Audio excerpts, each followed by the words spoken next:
Everything has changed.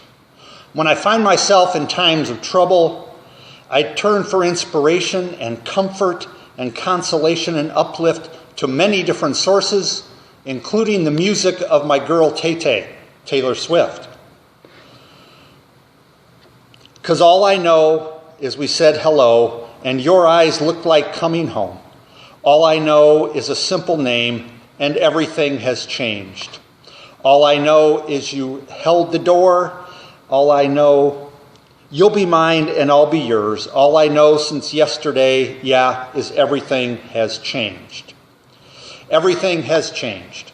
It's a duet with Ed Sheeran, who is way more popular now than he was back in 2012 when this song was recorded, probably because he appeared on a song with Tay-Tay.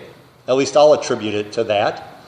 Everything Has Changed is the 14th track on her 4th studio album, Red. It's the story of two people meeting by chance, and their lives are changed, their spirits are renewed.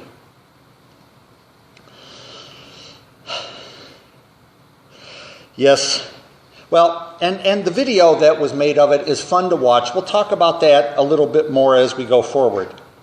But more than that, it's the way we are seeing the world around us, near and far, the way the world is seeing itself. Everything has changed.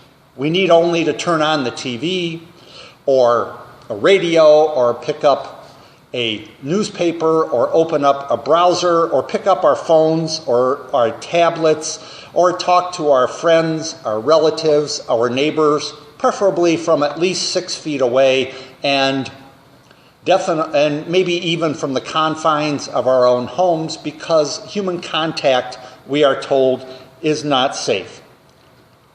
This message is being prepared for delivery to an assembly that is not here but scattered, at least not here physically, not a living, breathing, in-person assembly. It is being prepared for posting on Facebook, just as I posted the print version of this on Facebook a few days ago. Now that's a bit strange and a bit of a change, but it's not a major one. It's hardly a major concern or worry given everything else that is happening in the world. Everything has changed. Lives have been disrupted. Lives have been lost. Plans have been put on hold or scrapped altogether. People are flailing from the very top who should have access to resources and information to the very bottom.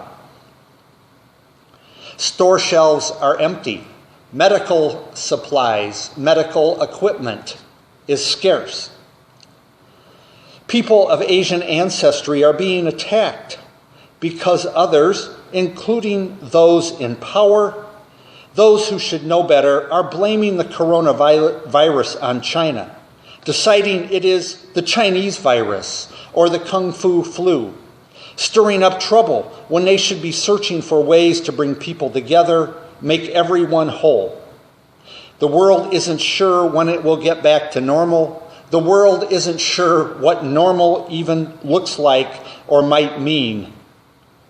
Our friend today in the Gospel of John, that we would have shared together had we been able to come together, knows all about everything has changed. The man born blind is given his sight by Jesus. He undergoes some very heavy-duty changes in the story, maybe the least of which is being given his sight.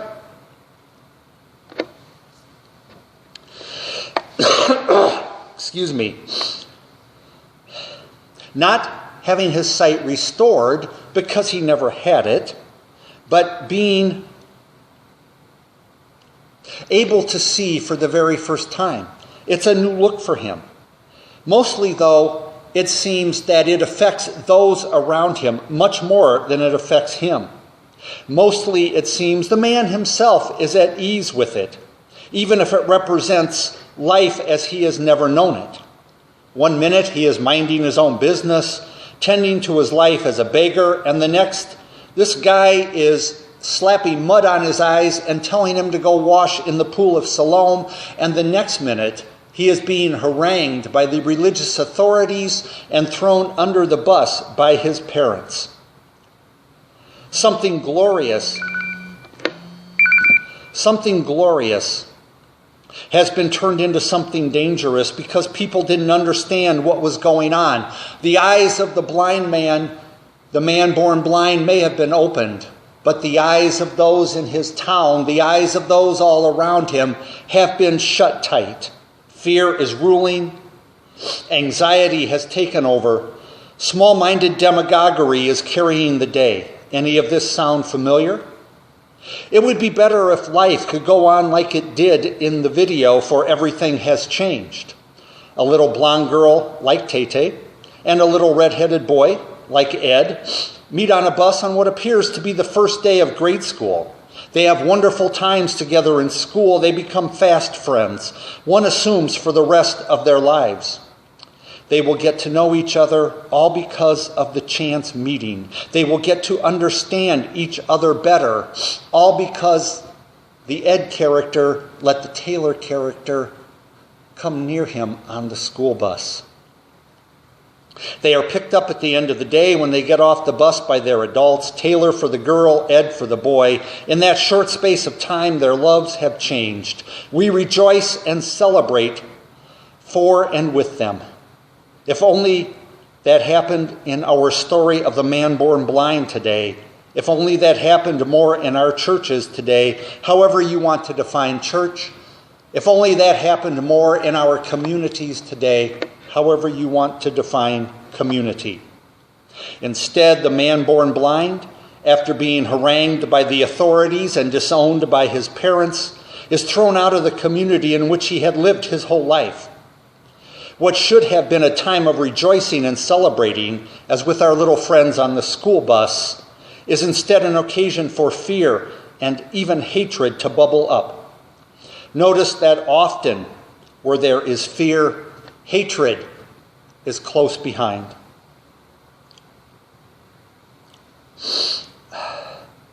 And it is often encouraged by those who think they have something to gain. In today's story, the fear is so strong that even the man's mother and father allow it to blind them to the good, to the miracle that has happened right in front of them, that is staring them right in the face with eyes that now have to blink because they are fully functional. Everything has changed. The man born blind who can now see has found his new normal because the old one just won't do any longer. He embraces it even as he is pushed away by everyone and everything he knew. Jesus, though, is there to take him by the hand, just as the little blonde girl is there to take the little red-headed boy by the hand. The change is something that he can live with and live into. We can be the same. Jesus is there to take us by the hand, to open our eyes, to show us the way when we think there isn't one. Jesus says to us, and we can say to him, "All I know is a newfound grace. All my days I'll know your face. All I know since yesterday, is everything has changed." My brothers and sisters, normal may look differently when we come out of this, and I have faith that we will, but normal will never exclude the love and mercy and grace of our loving God, of our brother Jesus in our lives. Amen.